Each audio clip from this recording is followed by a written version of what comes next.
Well, hopefully, this is the KhoodeelaarTV Television Channel broadcasting under the banner of the BabyAngelGeronimoEditions.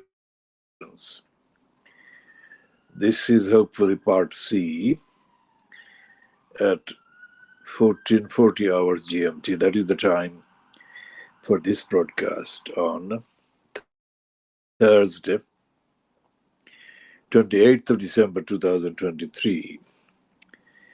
What is happening with the news, so called, is that there is no news except an item that is branded as exclusive by the Little I newspaper on page 7 of Thursday, the 28th of December 2023. It's headed Homes on X that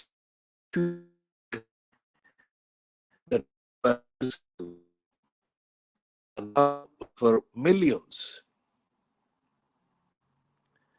Now, those who are not familiar with the saga of the corrupt enterprise called HS2 will need a long read. Essentially, it's one of the typical corrupt British operations. 200 billion pounds, so-called. The so-called HS2 high-speed 2 project. And most of the money has been pocketed by crooks who are donors to the corrupt Conservative Party. And it's like the Michelle Mode contracts under the pretext of the personal protection equipment supply contracts that never materialized.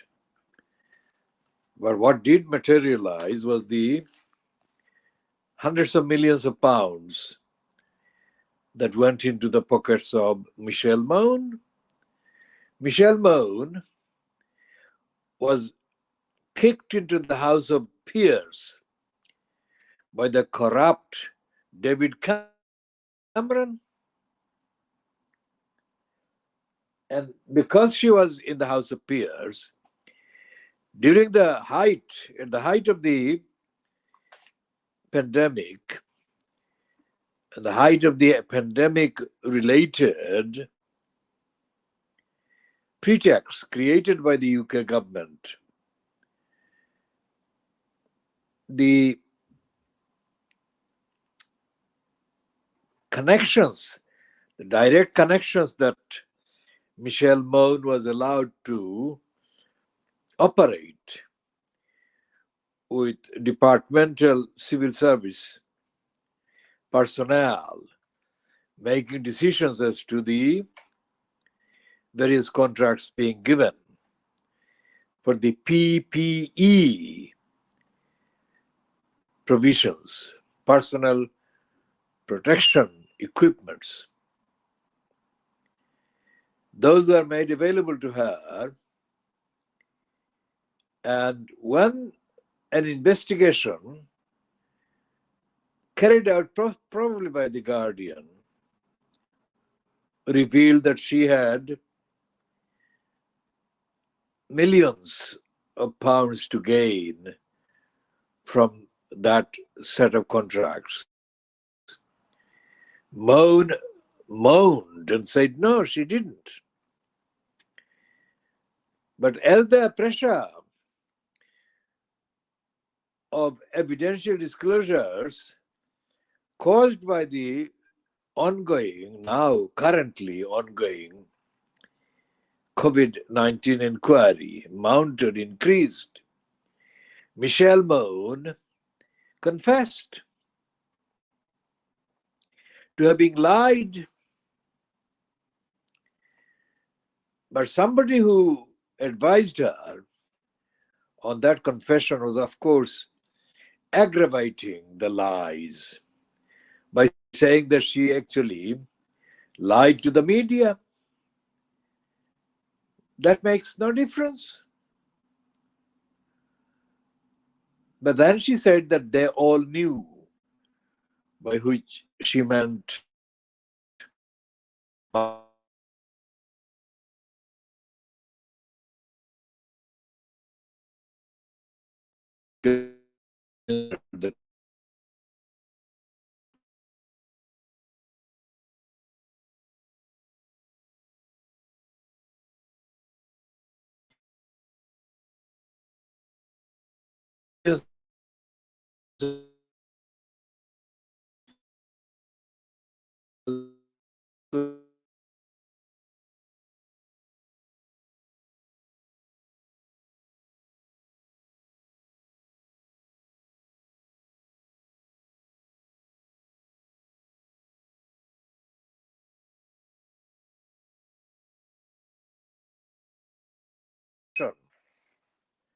that is the kind of corruption that is perpetrated as a matter of norm, as a matter of routine by UK central government departments and central government departmental so-called civil servants. This is a tip of the iceberg of the lying culture that baby angel Geronimo has experienced in the years of his being harassed by the from morons and criminals. Baby Angel Geronimo Editions is therefore fitting because it is vindicated every time there is some inquiry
providing various personal protection equipment, which is mainly face masks and similar, while the people were being killed. And Boris Johnson was showing his callousness in the massacres that he was allowing to take place by saying, let the bodies pile high.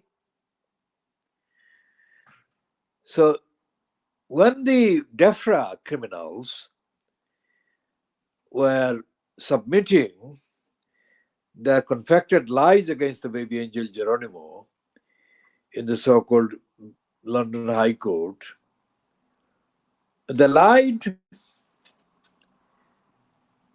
and the lies were being given rubber stamps by the High Court judges, Murray and Griffiths, and by two others. One was a district judge, and the other was a solicitor turned High Court judge, a female. And Griffiths actually summed up. The High Court judge Griffiths, the criminal liar, summed up the servility to the UK government corruption and criminality. The judiciary actually exhibited. Griffiths says that if the facts show that baby angel Geronimo was not infected, and evidence shows that baby angel Geronimo was never infected, the Secretary of State was entitled to ignore the evidence of innocence of baby angel Geronimo.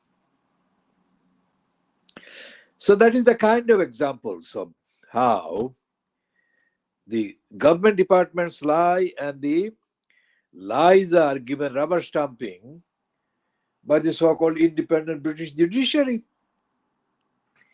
So when the HS2 criminality was confected and launched, there were clearly proof that it would actually take over people's properties and destroy the environment, while it would not deliver. Just as COVID-19 didn't deliver 19 kind of PPE projects, didn't deliver the protection from massacre to the people who were massacred. So the HS2 didn't actually show any relevance to the improvement in transport for people. It was an elaborate operation to take over property. And today's newspaper has the heading, "Homes on ex-HS2 leg that owners were forced to sell are now rented for millions." Anyone who knows about the British Empire and the imperialists' abuse of the so-called natives would know that the natives were fleeced under various pretexts by the British imperialists. So the treatment of the ordinary British people, little Englanders in the main, was very similar to the treatment being inflicted on the so-called natives in Africa and Asia. Although they were white-skinned British, mainly English in the context of the HS2, they were treated like they were Africans and they were Asians in the subcontinents,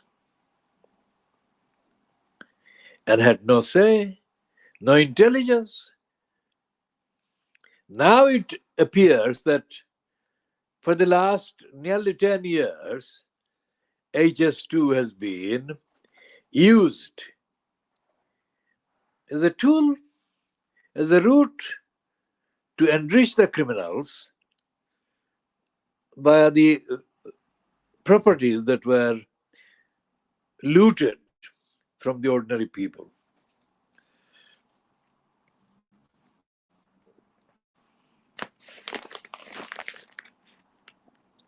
And the people are now saying,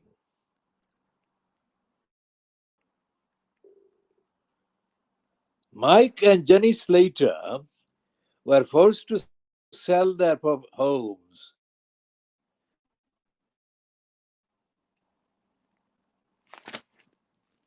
in Cheshire after years of campaigning against HS2.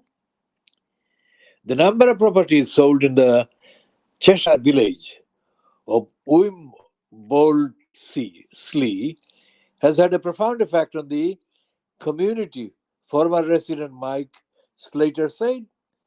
I think HS2 have seriously blown the budget on buying up the properties, and they had to do something to show they were being diligent. That's why they have them are empty. With the ones that are rented, you see it with things like attendance at village meetings, use of the facilities, things like that. In terms of the community, everybody who has moved in knew phase two was coming, so they knew they were not going to stay. It has had a major impact on Wimboldslee. In Staffordshire, up to 50 properties were bought by HS2, with a few residents who are left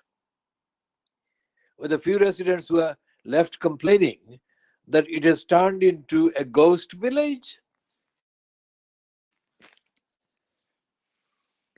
And yet, the Daily Mail and the Sun supported HS2 until most recently, when the new inside information from the Rishi Sunak fronted government that HS2 was not tenable. So HS2 effectively is being phased out. And it is that tendency that is causing the likes of the I newspaper to actually publish this kind of so-called exclusives.